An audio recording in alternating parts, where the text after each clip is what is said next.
Good morning, everyone. My name is Amy Bracewell, and it is my privilege to serve as the superintendent here at Saratoga National Historical Park. On behalf of our staff, our partners, and the National Park Service, it is my pleasure to welcome everyone here this morning to celebrate our national citizenship here on Independence Day and during this momentous naturalization ceremony. This morning, we will be welcoming 20 new United States citizens into our national community. This is not only a special occasion for these new citizens to take the oath of allegiance, but it is a moment for all of us to recommit to our responsibilities as United States citizens. This morning's ceremony is being live streamed by the Saratoga County Chamber of Commerce, and thanks to Bigler Studios for providing the technological support. The video is being shown at Saratoga Springs City Center at the end of the Firecracker for a road race. The video is also available through the Chamber's Facebook page.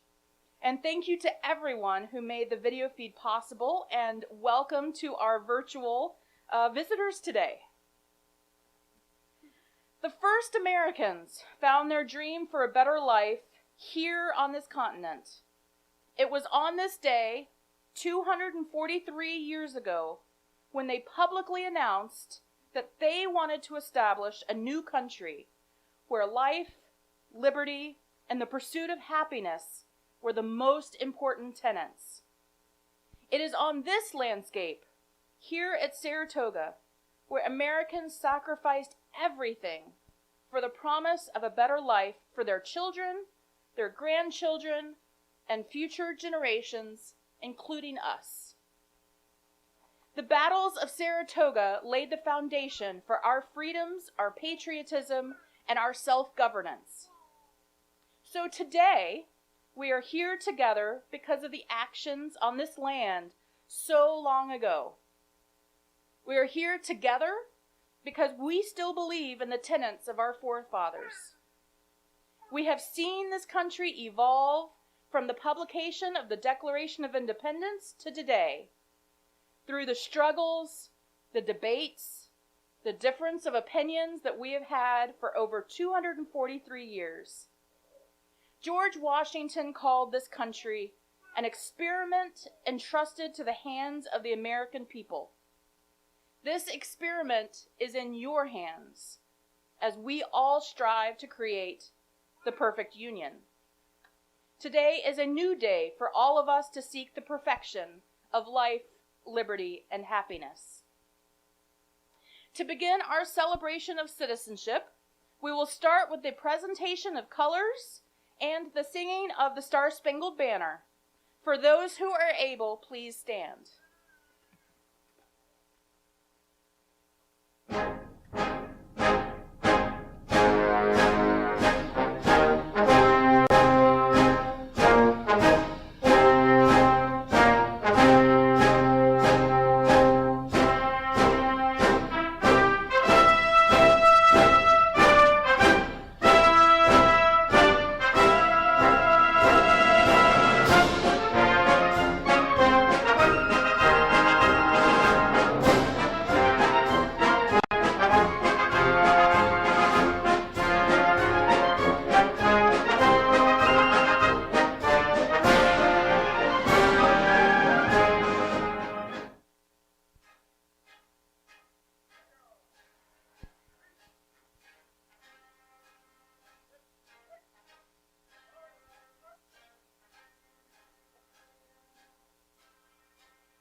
Oh, say, can you see by the dawn's early light what so proudly we hailed at the twilight's last gleaming, whose broad stripes and bright stars through the perilous fight o'er the ramparts we watched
Please be seated.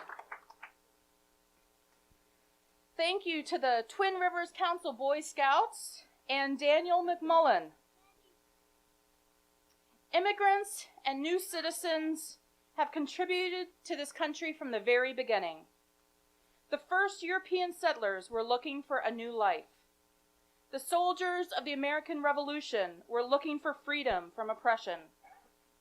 Millions of immigrants coming through Ellis Island were looking for their new start. We have been blessed with the talents and contributions of immigrants and naturalized citizens throughout this country's history. From Albert Einstein to Nikola Tesla, Joseph Pulitzer, Bob Hope, Levi Strauss, and millions of other talented individuals have made positive impacts on the United States.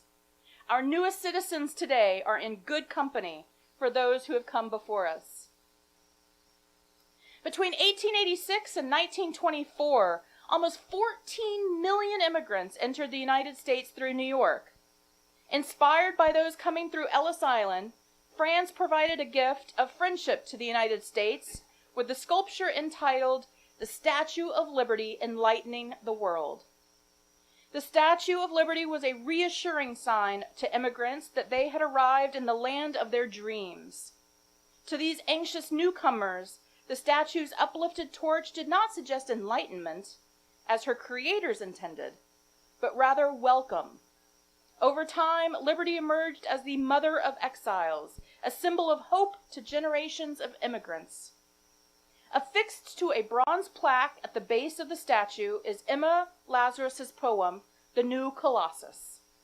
To read this inspiring message, I am happy to present the Friends of Saratoga Battlefield's president, Mr. Brian Mumford.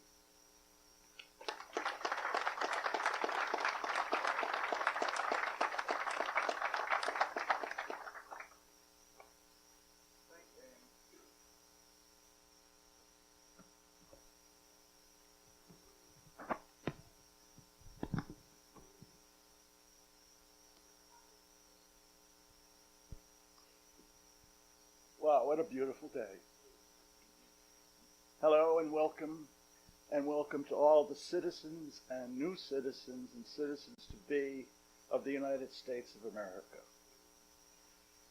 And welcome to their families and friends. I'm Brian Mumford. I'm the president of the Friends of the Saratoga Battlefield that you have a pleasure of looking out on. The Friends is a not-for-profit organization created by the New York State Department of Education. Our 500 members are devoted to promoting the history and heritage of this wonderful National Historical Park, where we are gathered today for this very special occasion. In recognition of your accomplishments of becoming citizens of the United States, Friends of the Saratoga Battlefield invite all of our new citizens to become members and accept a free membership to our organization, as well as the members of each of your households. You'll be given this afternoon an invitation.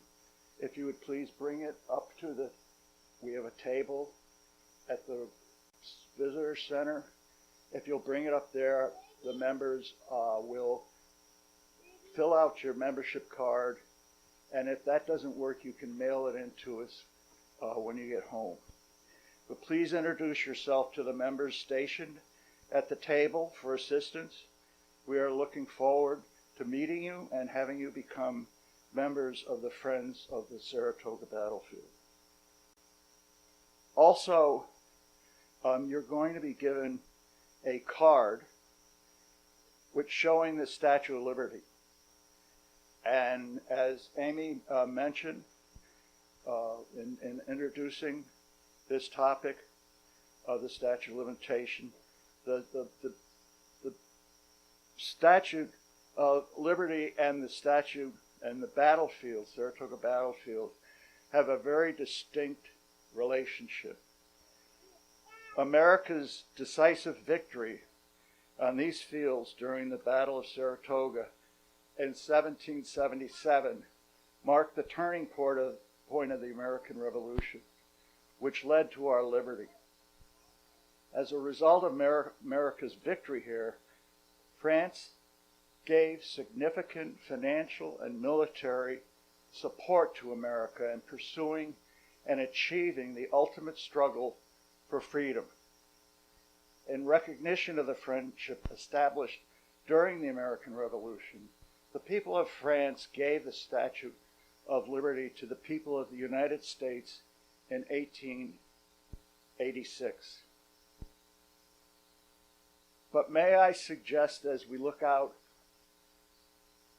in this beautiful field, let us focus on the beautiful setting around us here in Saratoga as a place of peace, an oasis of peace, upon which we are celebrating your citizenship and the liberty that we all enjoy. I have the honor to recite the poem which is inscribed on the Statue of Liberty, which is entitled The New Colossus by American poet Emma Lazarus. The poem presents the Statue of Liberty as the new Colossus and compares it to the old Colossus of ancient Greece, which is one of the 7 wonders of the ancient world. The old Colossus was a very large statue of a figure boldly standing astride the entrance to the Greek harbor like a conqueror, challenging anyone seeking entrance. In contrast, the poem portrays the Statue of Liberty as a more welcoming figure, standing in New York Harbor before what are referenced as the Twin Cities, which back then were Manhattan and Brooklyn, because at the time they were separate cities, and that she stands there to welcome all. The poet gives liberty a voice through silent lips to welcome those seeking new life, yearning to breathe free. The New Colossus, Emma Lazarus. Not like the brazen giant of Greek fame, with conquering limbs astride from land to land. Here at our sea-washed sunset gates shall stand a mighty woman with a torch, whose flame is the imprisoned lightning, and her name, Mother of Exiles. From her beacon hand glows worldwide welcome. Her mild eyes command the air bridge harbor that twin cities frame. Keep, ancient lands, your storied pomp, cries she, with silent lips. Give me your tired, your poor, your huddled masses, yearning to breathe free, the wretched refuse of your teeming shores. Send these, the homeless, tempest-tossed, to me. I lift my lamp beside the golden door. Thank you.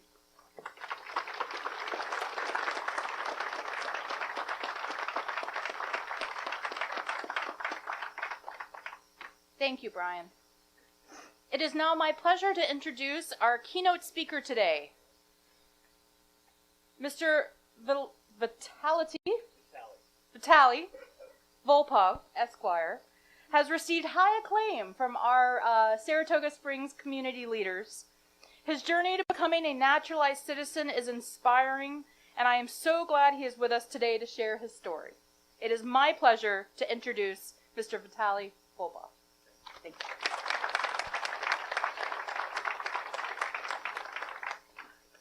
Thank you. I was 12 years old when I immigrated to this country with my parents. I still remember that day like it was yesterday. It was September 1st, 1995. We just landed in JFK, and I remember walking out onto the tarmac, and I remember how different everything looked to me. It was so foreign. Everything looked different, smelled different, and sounded different. I remember the rush of emotions that I felt when I first got here. I felt anxious, nervous, excited, and hopeful all at once. I didn't really know what this new world held in store for me.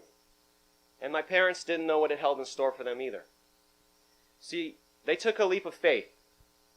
We said goodbye to all of our friends and relatives who stayed behind. We sold everything that we owned. Everything that we had with us was in 4 suitcases filled with clothes and photos. The reason my parents chose to leave their home is so basic it's almost cliche. But it's true. They were looking for their American dream. They wanted me to have opportunities that I would have never had in Belarus, the country where I was born. See, in 1995, Belarus was 4 years removed from its independence from the Soviet Union. It was supposed to be a democracy, but that was a lie. It was only a democracy in name. In reality, it was an authoritarian regime controlled by the same head of state for the last 25 years. 80% of its economy is controlled by the government. 80% of its banking system is controlled by the government.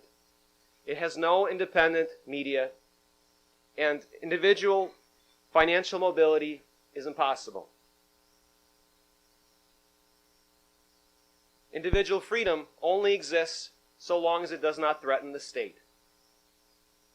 And of course, there is the ever-present danger of nuclear radiation from the now infamous Chernobyl, which sits just 80 miles from my hometown. For all these reasons, my parents decided to join some of my family who had immigrated a few years earlier and make the long journey here themselves. We first traveled from Gomel to Moscow, 350 miles, by car, by train, and taxi.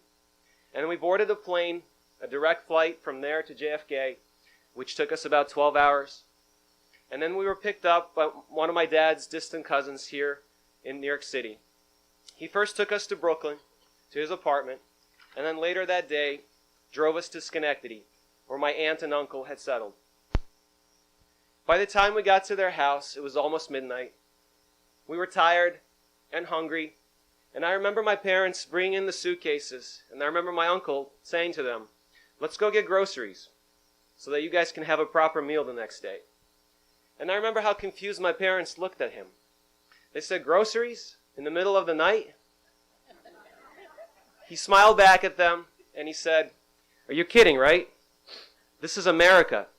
Price Chopper is open 24/7. So we did. We went to Price Chopper. The place seemed absolutely huge to me. There were very few people there, but of course there wouldn't be at that hour. And what I remember most was not the lack of people in the store, but the rows and rows of shelves stocked with food. I've never seen so much food in my life. See, in Belarus, food was not always easy to come by. By 1995, Belarus had been in turmoil for the last 4 years since the collapse of the Soviet Union. There were shortages of food, clothes, and other goods. But even when the Soviet Union was still around, staples like bread and milk required lines and hours of wait. And I remember my mother asking me to go pick up bread at the local bakery and standing in line for an hour or two the entire time, hoping that by the time I got to the counter, there would still be some left to bring home. See, this was our reality for years. So when we were in that Price Chopper that night, the first night in America, that seemed like a fairy tale. Within days of coming here, my parents started looking for work, and I started 8th grade. We didn't speak English, and there was not a single person who spoke Russian in my school.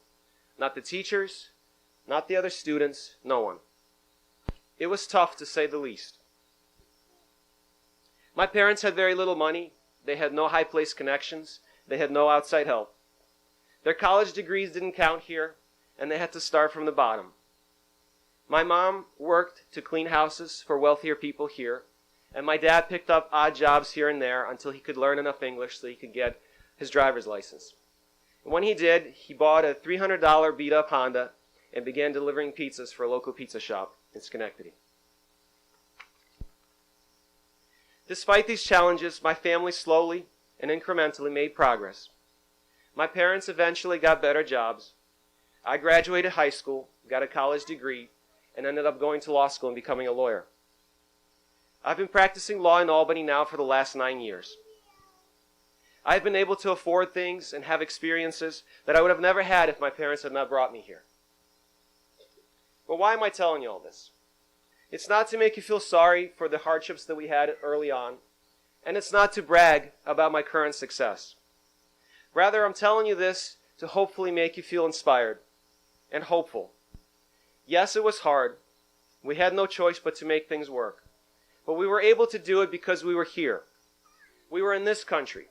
Because this country is special. This country is like no other place on earth. Despite what politicians and talking heads on TV tell you, America is the place where people want to come. Why? Because this country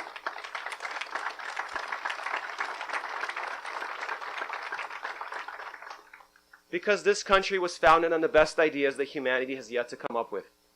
And they were not communism or socialism or democratic socialism, whatever that is. They were the ideas that you own your own labor, that your time and efforts belong to you and not the government. They are the ideas that allow a 12-year-old kid who did not speak English, did not have a trust fund or wealthy parents, to become successful and to live a free life that his peers in Belarus could only dream about. They are the ideas of freedom of speech, freedom of assembly, and freedom of religion. They are the ideas that allow for freedom of opportunity. Is America perfect? Of course not. Are there racists, sexists, and bigots in this country? Yes, there are. But do they define America? Do they define all of us? No, they don't. They never have, and they never will. None of us starts in the same place in life. We all have different skills and abilities and capabilities. Equality of outcome is not guaranteed in America. Nor do I think that it should be. Because the moment the government starts defining outcomes is the moment it starts placing limits on individual freedom. It starts looking more like Belarus rather than the United States. Equality of opportunity is what this country is built on. It is available, it is guaranteed by our Constitution, and it is what thousands of Americans have given their lives to protect. Freedom of opportunity is what makes this country special. It is available to each and every one of us. If we work hard, if we take a leap of faith, we will end in a place far ahead of where we started. Irrespective of our national origin, our race, our religion, our gender, or sexual orientation, we can succeed in America. And that's all that anyone can really ask for. And today, it is my honor and my privilege to recognize 20 new citizens and to tell them as an immigrant to an immigrant, welcome home, and let's succeed together. Thank you.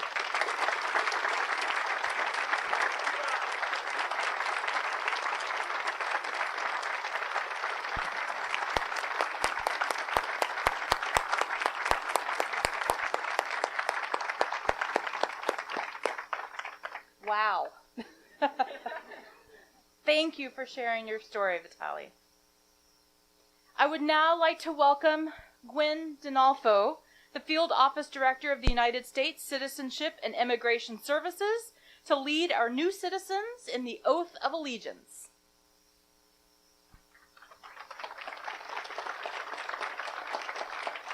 Good morning. On this 4th of July, the United States celebrates its 243rd birthday. This year, U.S. Citizenship and Immigration Services celebrates Independence Day by welcoming about 7,500 new U.S. citizens in nearly 110 naturalization ceremonies across the country between July 1st and July 5th. In a few moments, I'll be administering the oath of allegiance to 20 individuals who will be sworn in as our newest United States citizens. The candidates for naturalization that are here today originate from the following 14 different countries: Afghanistan, Albania, Burma, Canada, China, Colombia, Guyana, India, Malaysia, the Netherlands, Pakistan, Thailand, Uruguay, and Vietnam. It is in the spirit of independence that our nation has welcomed millions of immigrants to our shores. As an American, you will have new opportunities to participate in our democracy and make positive contributions to the vitality and well-being of this great nation. I encourage you to use your talents to be active citizens and to give back to your community and your new country through civic participation and service. Whether you contribute by volunteering with a local organization, serving in our armed forces, owning a business, running for public office, or casting your vote on Election Day, you will carry on our nation's proud heritage as a nation of immigrants. Your hard work and determination have led you here today. Your spirit and dedication will uphold America's tradition of providing hope and opportunity for generations of immigrants to come. We've now come to the most important part of the ceremony. On the back of your program is the Oath of Allegiance. I ask you to reference that. If I can have our candidates for naturalization, please stand and raise your right hands.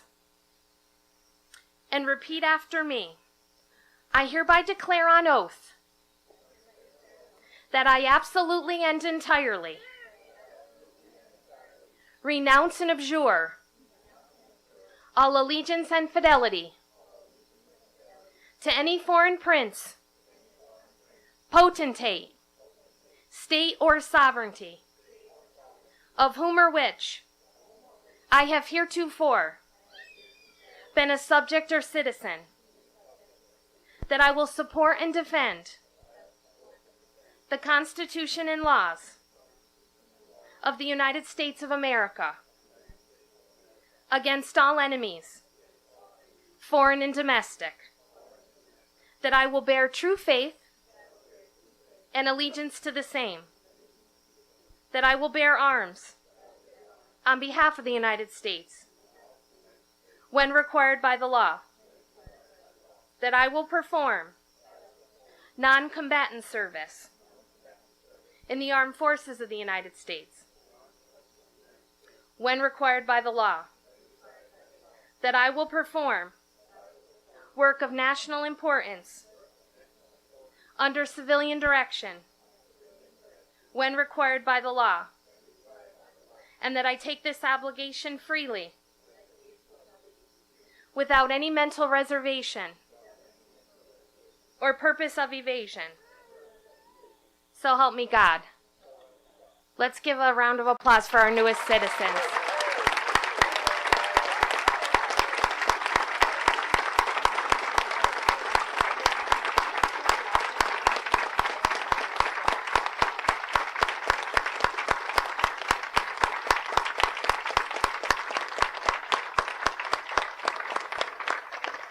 You may be seated.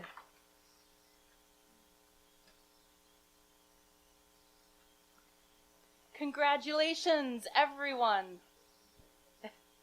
As new citizens, you are now part of a large community support network with your family, your neighbors, and your communities and the rest of the country. I hope you feel the support around you and find opportunities to utilize your strengths and skills to support those in your community. Now it is my pleasure to welcome Tom Venezio of the Northeast District Lodge, Elks Lodge, to lead us all in the flag creed. Please stand if you are able.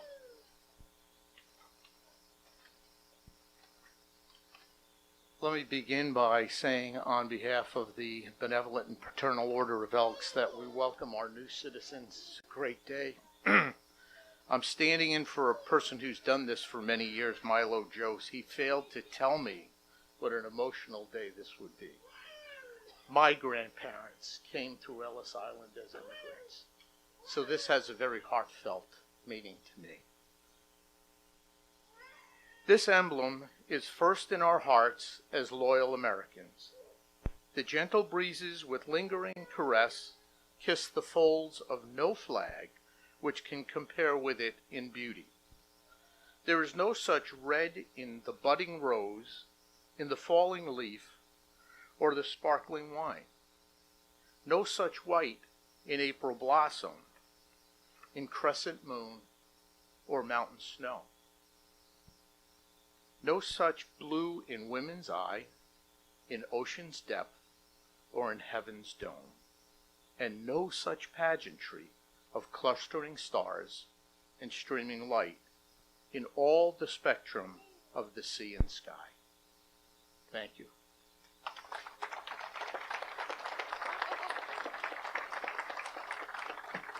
Please remain standing. To affirm our connectedness, I would like to welcome Diane Russell of the National Society of the Daughters of the American Revolution to join us in the Pledge of Allegiance. Good morning. Please join me in the Pledge of Allegiance. I pledge allegiance to the flag of the United States of America and to the republic for which it stands, one nation, under God, indivisible, with liberty and justice for all. Thank you. You may be seated. We have some special people here today who have joined us to celebrate this occasion. I would like to welcome New York State Senator Daphne Jordan to provide a few words of welcome.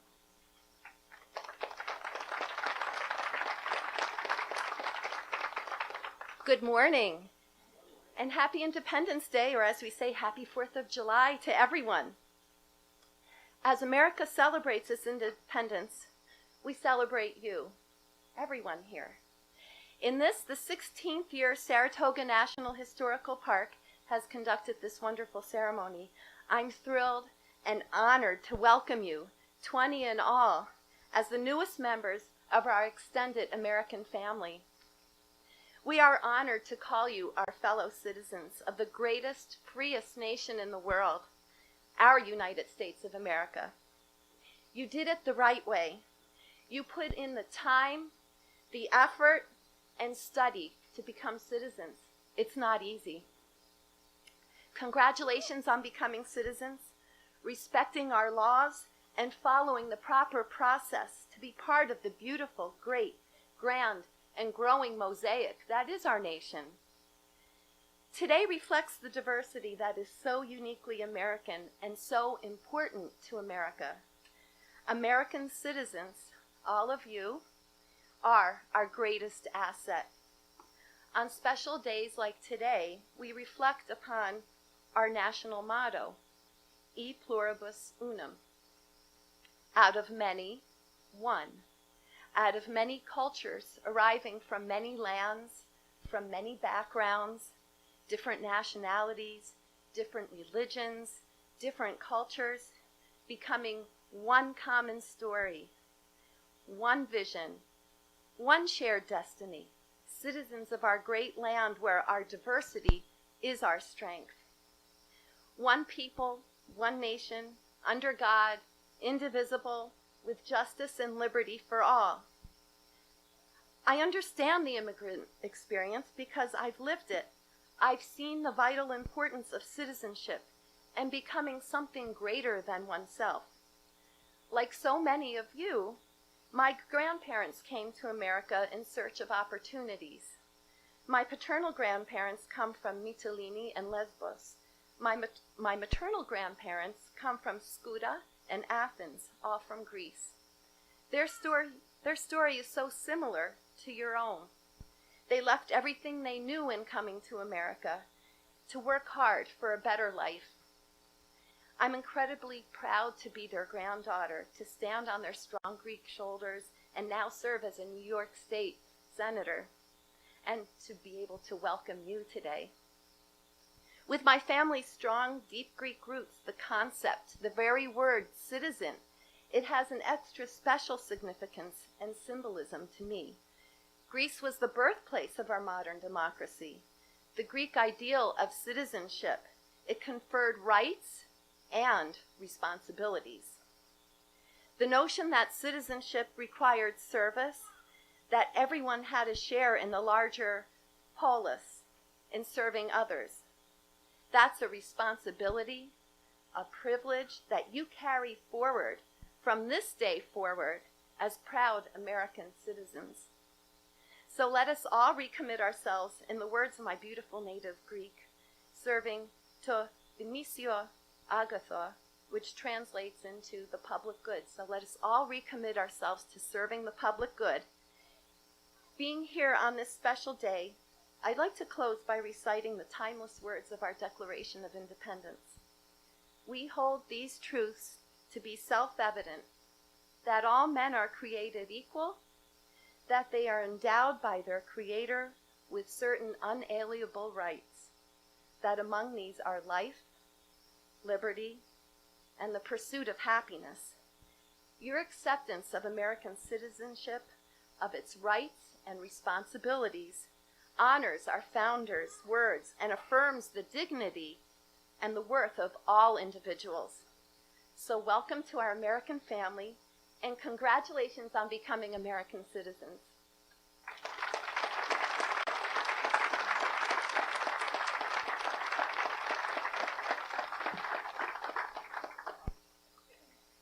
Thank you. Also with us today is our New York State Assemblywoman, Carrie Warner. It's my pleasure to invite the Assemblywoman to the stand. Thank you, Amy. Good morning and welcome, fellow citizens. You have traveled far and worked hard to be welcomed as citizens of the United States today. So it is a privilege and a pleasure to be with you, to welcome you to our great nation. This place and this occasion holds a special significance for me. My mother's ancestors fought on this battlefield during the battles of Saratoga, one for the British and two for the Americans. You might say that genetically I was hedging my bets. And in 1926, my grandfather, Wilhelm Werner, left the shores of Germany on a boat headed for America to build a better life for his family. And 18 months later, his wife Liesel and his firstborn son William followed suit and arrived on a ship called Columbus into New York Harbor. On August 31st, 1943, my grandparents and their oldest son, like you, took the oath of allegiance to the United States and became citizens of our great nation just before my uncle shipped out to serve in the Pacific Theater in World War II. They came here from Germany to start their new lives in America, driven by the promise that in this country, all they would need to realize the opportunity for a better life would be their talents and hard work. My grandfather built a business that supported his young family of 3 sons, and in turn, it would support their families. And today, more than 70 years later, my father is still operating that business and occasionally supports me, his daughter. Ours is a country built on the ideals of freedom, that each of us has the right to live our life the way we want to live it, that each of us has the same opportunity to create our own success, and that the same rules apply to each of us. We started just a few minutes ago with the Pledge of Allegiance. This recitation is one that I learned as a kindergartner. I was probably about 5 years old, and now as an elected official, I have an opportunity to say on a pretty regular basis. But when I was a kid, I just recited the words I was taught without giving them much thought. So I thought as I prepared my remarks for today that I would ask you to join me in reflecting on what those 31 short words actually mean. I pledge allegiance. The dictionary defines the term pledge for us as a binding promise. And from 1732, the word allegiance implied a recognition of claims to respect and duty. In this, then, we begin as citizens by making a promise and taking up a responsibility. To the flag of the United States and to the republic for which it stands, one nation under God, indivisible. As citizens, we promise that when we are called, we will set aside our individual needs and take up the mantle of service to fulfill our duty to support and to defend our republic. We are reminded in this phrase that though each state maintains its own sovereignty, we recognize that the unity of all states is paramount, and from that stems our strength as a nation. The flag, with its bold stripes recognizing our origins as 13 separate colonies, and its bright stars highlighting the 50 states which together now comprise our republic, is a graceful symbol of the strength that comes from that unity. With liberty and justice for all, in return for our promise to support and defend not just our individual home and community, but the country as a whole, we are promised the liberty to live our lives freely, and with the certainty that we will be treated with justice and fairness by our government. These are significant promises made by us and on our behalf. These ideals that are captured in the Pledge of Allegiance are the beacon that has illuminated the path for you and the millions of immigrants before you have taken to get to this ceremony on Independence Day. You now become a part of this great republic, a citizen who has come with unique talents and experiences to contribute to our country, with the hope and the expectation that you will enjoy the freedoms and justice that this country was founded upon. I could not be more pleased to welcome you as fellow citizens, and I'm honored to be a representative of you in Albany. Congratulations and best wishes for your great success. May God bless you and your families, and God bless the United States of America. Thank you.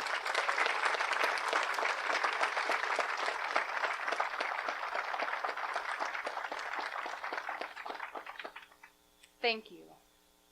Next, we will have a salutation from Mike Companion of the National Society of the Sons of the American Revolution. Good morning. I'm Michael Companion, and I extend greetings to all of you on behalf of the Saratoga Battle Chapter of the Sons of the American Revolution. The members of the American Revolution, or Sons of the American Revolution, are descendants of individuals who provided service to the cause of American independence, many of whom were immigrants or the sons of immigrants themselves.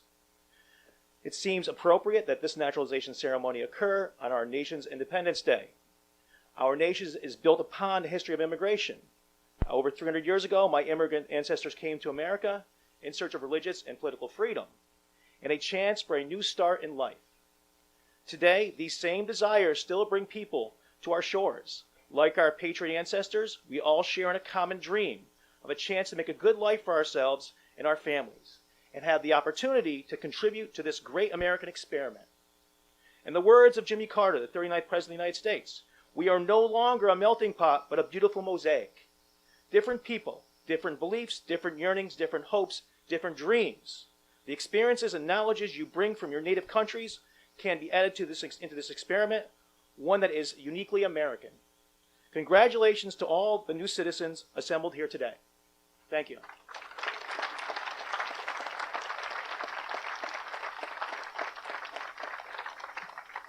Thank you, Mike. I would like to invite Gwen Donalfo back to the podium to present the certificates. Please join us in a round of applause after she reads each name.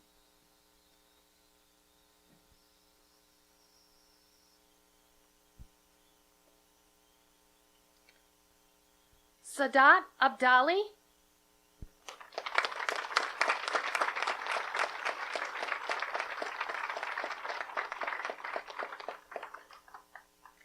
Alec Raymond Joseph Chardrand,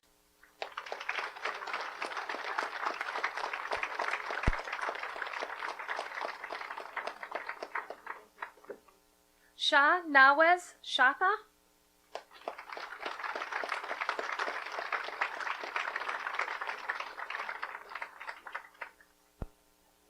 Hein T. Tu Do,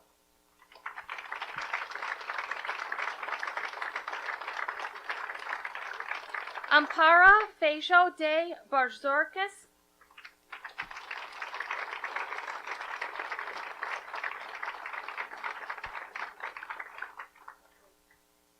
Tariq John.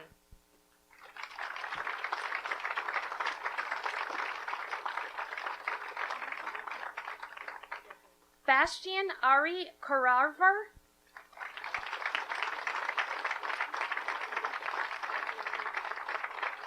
Shawa Lee Suksam.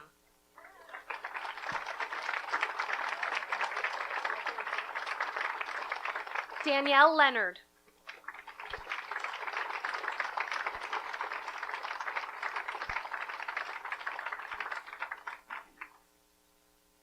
Chaya Min Long.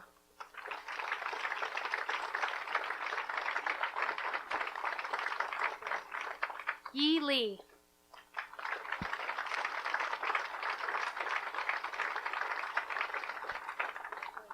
Andrew Elias Mangar.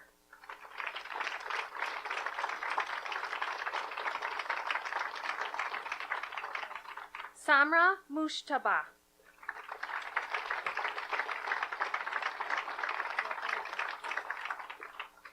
Jamwat Singh Ramnath.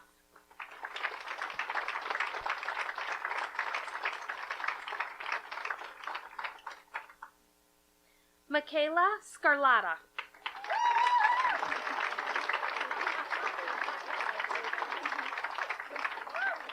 Rithvik Sharma.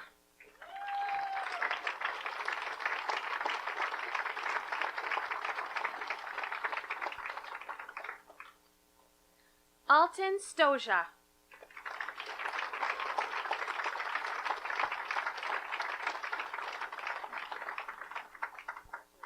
Ashar Shabana Sayada.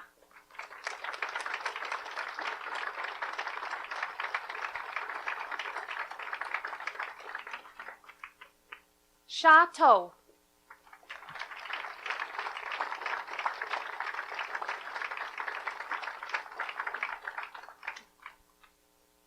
Yanlin Zhao.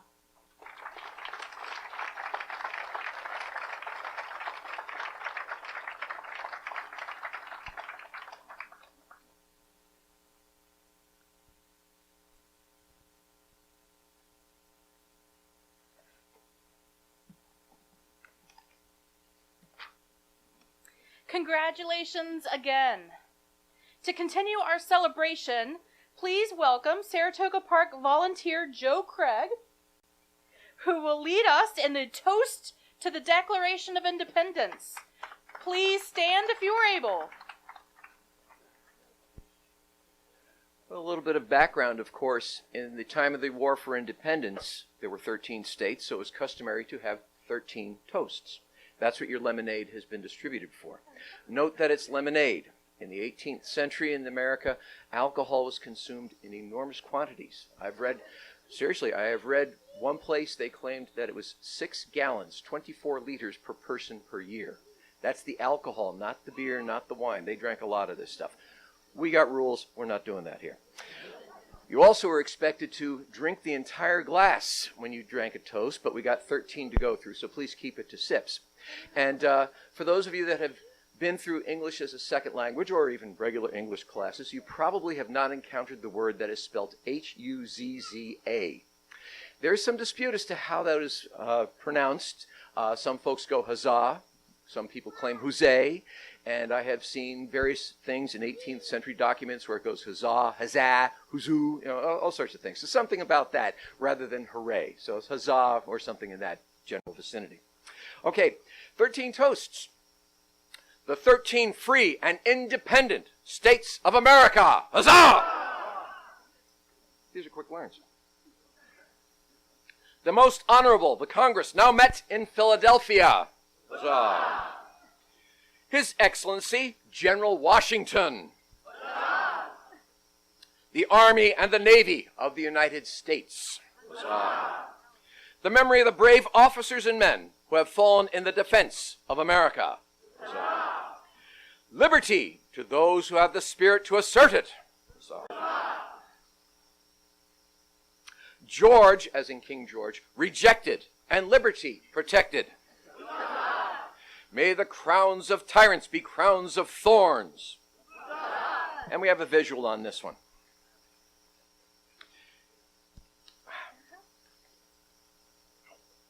These are spiny little blighters. This is an American chestnut burr. Okay? American chestnuts sadly have been mostly blighted out of existence, but this was given to me by someone who discovered one. And a thing called an eye stone was a folk remedy for when you had sore eyes. What you do is you take a smooth stone and put it against your sore eyes. Everybody got that? Good.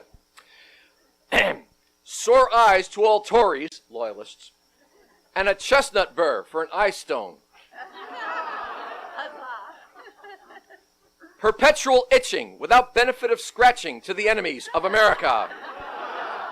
Always a crowd pleaser. The friends of the United States of America in all corners of the globe. May our independence endure while the sun shall shine or the rivers flow. May our example excite the oppressed in every part of the world to resist the outrages of tyranny, and may they be equally successful in asserting the natural and unalienable rights of mankind. Jose. 3 cheers for the independence of these United States and our new immigrants. Hip, hip! Hip, hip! Hip, hip!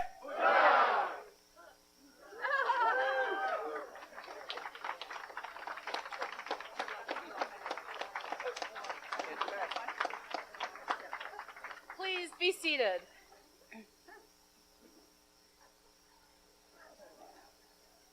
I'd like to invite Danielle back. You're up. God bless America, land that I love. Stand beside her and guide her through the night with the light from above. From the mountains to the prairies, to the oceans, white with foam. God bless America, my home, sweet home. God bless America, my home, sweet home.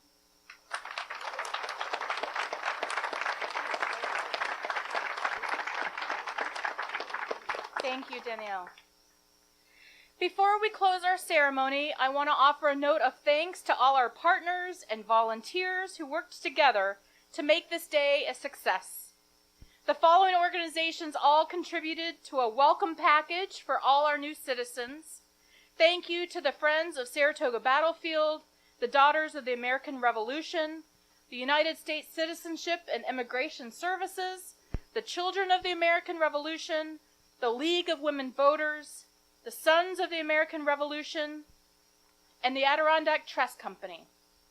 Thank you to all our volunteers and staff who have helped with setup, traffic control, and the refreshments. Thank you to Danielle McMullen for your wonderful musical contributions. And yes. And thank you to the Twin Rivers Boy Scout Troop 6 for carrying the colors. Each year, the collaborative partners create a welcome packet for our new citizens. This year, you will find copies of the Constitution, Declaration of Independence, full-size American flag, a complimentary membership to the Friends of Saratoga Battlefield, a tote bag, and a National Park Service passport book. The Park Service serves as the stewards of 419 national parks throughout the country. These parks now belong to you. I encourage you to explore this nation, learn about the victories in our history like here at Saratoga, explore our complex past at places like Harriet Tubman Underground Railroad in Maryland, celebrate the diversity of our nation at parks like Stonewall in New York City or Cesar Chavez in California. Take in the breathtaking beauty of our natural landscape at the Grand Canyon or at Acadia National Park. These are your lands. Enjoy them. As I mentioned at the beginning of the ceremony, this nation is continuing to evolve. It is up to us to decide how this great experiment will go. This country has evolved based on our debates, our protests, our votes, and our continued fight for personal rights and freedom. It requires the talents of every individual to contribute to the success of this country. As we all recommit to the ideals of the founding of this country, use July 4th as a reminder. How can I use my strengths and skills to improve my community? How can I use my voice and my vote to shape the future of our freedoms, our liberties, and the country that you want to live in? How can I recognize and celebrate the diversity that makes up the tapestry of our collective story? I encourage each of you to be an active citizen in this country. We have the power to shape the future of our freedoms. Our National Independence Day celebrations will continue throughout the day today. I encourage you to stay and enjoy the park. Please join us back here at 2 p.m. for the reading of the Declaration of Independence. Thank you to everyone for attending today, and another big congratulations to our new citizens.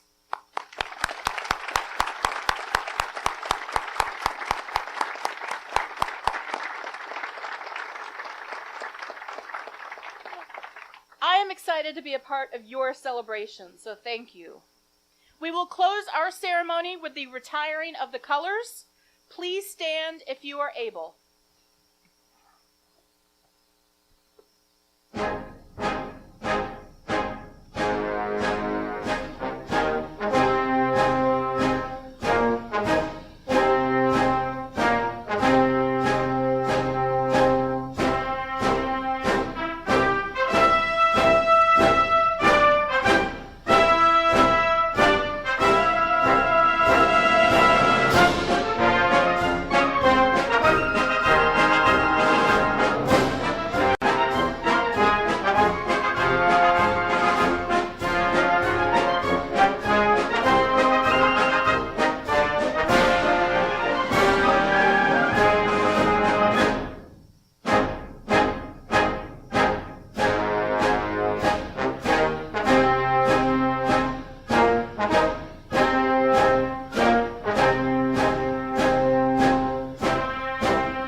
Thank you, everyone.